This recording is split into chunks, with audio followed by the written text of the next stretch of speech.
Halo pemirsa GPR TV dari Sabang sampai Merauke, dari Miangas hingga Pulau Rote. Bertemu lagi bersama saya Bilki Sabila dalam program Kominfo News. Halo pemirsa GPR TV dari Sabang sampai Merauke.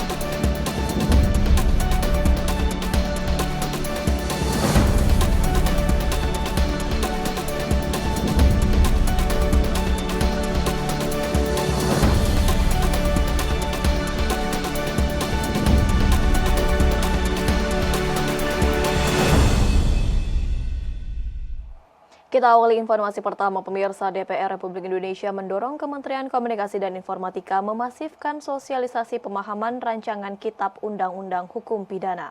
Wakil Ketua Komisi 1 DPR Republik Indonesia Teguh Rifki Harsya menilai Indonesia saat ini membutuhkan generasi yang cakap terhadap perkembangan hukum sebagai kontribusi dalam pembangunan bangsa.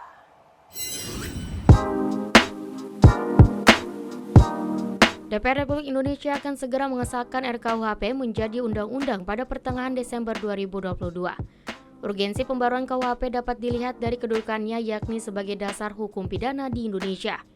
Pembaruan hukum pidana harus dilangsungkan saat ini.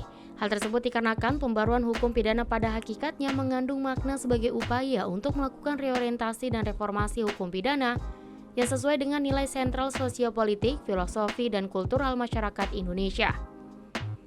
KUHP tentunya harus disesuaikan dengan perkembangan kehidupan sosial dan budaya yang ada di Indonesia saat ini yang lebih modern dan lebih profesional, untuk mengakomodir masyarakat yang lebih luas dan tidak bertentangan dengan rasio kultur di mana masyarakat tersebut berada. Oleh karena itu, Wakil Ketua Komisi 1 DPR RI Teguh Rifki Harsya menyebutkan Komisi 1 DPR RI terus mendorong Kementerian Kominfo untuk mensosialisasikan program pemahaman masyarakat mengenai RKUHP.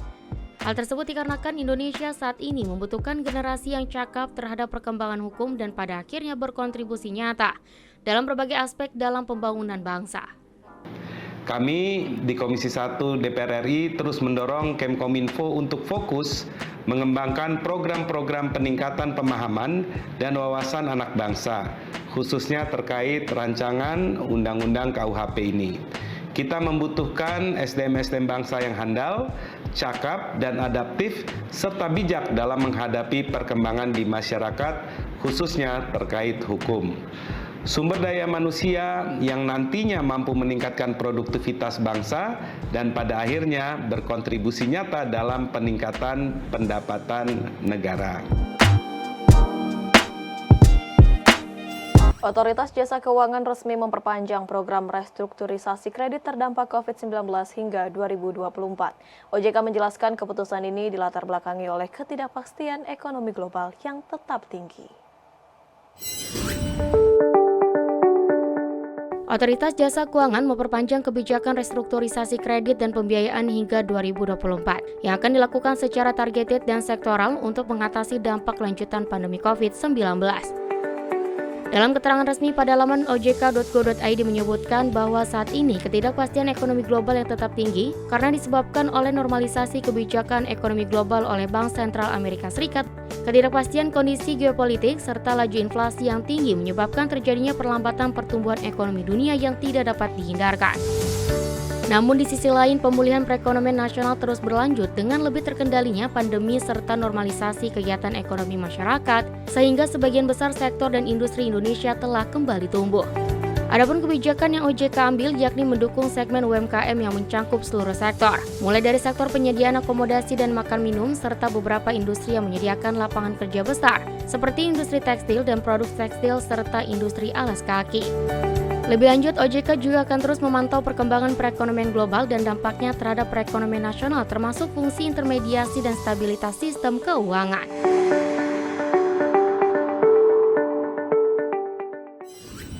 Sementara itu, Otoritas Jasa Keuangan mencatat indeks literasi keuangan tahun 2022 meningkat menjadi 49,68% dari sebelumnya hanya 38%.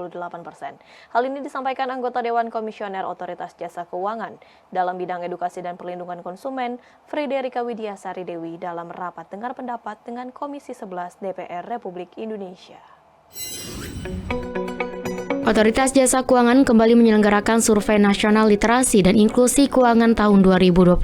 Hasil SNLIKA 2022 menunjukkan indeks literasi keuangan masyarakat Indonesia hampir menyentuh angka 50%, naik dibandingkan dengan tahun 2019 yang hanya 38%. Anggota Dewan Komisioner OJK Bidang Edukasi dan Perlindungan Konsumen, Friderika Widyasari Dewi menjelaskan bahwa hasil Survei Nasional Literasi dan Inklusi Keuangan 2022 menunjukkan adanya peningkatan indeks literasi dan inklusi keuangan masyarakat. Di kesempatan yang sama, pemahaman masyarakat mengenai inklusi keuangan tercatat 85% naik dibandingkan periode 2019 sebesar 76%. Friderika optimis inklusi keuangan akan mencapai target yang diharapkan Presiden Joko Widodo, yaitu 90% pada tahun 2024. Lebih lanjut, pada tahun 2023 mendatang, OJK akan terus berupaya meningkatkan literasi keuangan masyarakat Indonesia yang tertuang dalam arah strategis literasi keuangan tahun 2023, yakni membangun literasi keuangan masyarakat desa melalui aliansi strategis dengan kementerian atau lembaga terkait. Di tahun 2023, kami akan fokus untuk meningkatkan literasi keuangan masyarakat Indonesia. Ini tertuang dalam arah strategi literasi keuangan tahun 2023, yaitu membangun literasi keuangan masyarakat desa melalui aliansi strategis dengan kementerian lembaga terkait, perangkat desa dan penggerak PKK desa, serta mahasiswa KKN. Dalam rangka meningkatkan transformasi digital, Deputi Bidang Administrasi Kemensetnek meluncurkan Sistem Informasi Administrasi Pejabat Pemerintahan New Version. Dengan aplikasi Siap New Version ini dapat memudahkan Biro Administrasi Pejabat Pemerintahan, aparatur sipil negara dan melakukan pembaharuan perubahan mendasar terhadap sistem penyelenggaraan pemerintahan seperti aspek kelembagaan, ketatalaksanaan, dan SDM aparatur. Deputi Bidang Administrasi Aparatur Kementerian Sekretariat Negara meluncurkan soft launching Sistem Informasi Administrasi Pejabat Pemerintah New Version atau SIAP NV. Kegiatan ini merupakan kerjasama antara pemerintah dengan PT Taspen Persero dan Bank Mandiri Taspen. Deputi Bidang Administrasi dan Aparatur, Nanik Purwanti, dalam sambutannya mengatakan, pandemi COVID-19 mengubah hubungan interaksi masyarakat untuk lebih adaptif dalam menggunakan teknologi, terutama dalam dunia kerja. Program ini merupakan upaya pemerintah dalam mendorong pemanfaatan transformasi digital dengan melakukan pembangunan aplikasi Siap New Version. Harapannya, dengan dibangun aplikasi Siap New Version dapat memudahkan birokrasi administrasi pejabat pemerintahan dalam melaksanakan tugasnya, sekaligus memudahkan aparatur sipil negara yang menggunakan layanan ini. Pembangunan aplikasi ini juga dimaksudkan sebagai tindak lanjut dari kebijakan Bapak Presiden, khususnya dalam percepatan transformasi digital di lingkungan lembaga pemerintah dan sekaligus perwujudan nyata core value ASN berakhlak dalam mengimplementasikan employer branding bangga melayani bangsa. Pemirsa, usai jeda kami akan kembali dengan informasi lainnya, tetaplah bersama kami.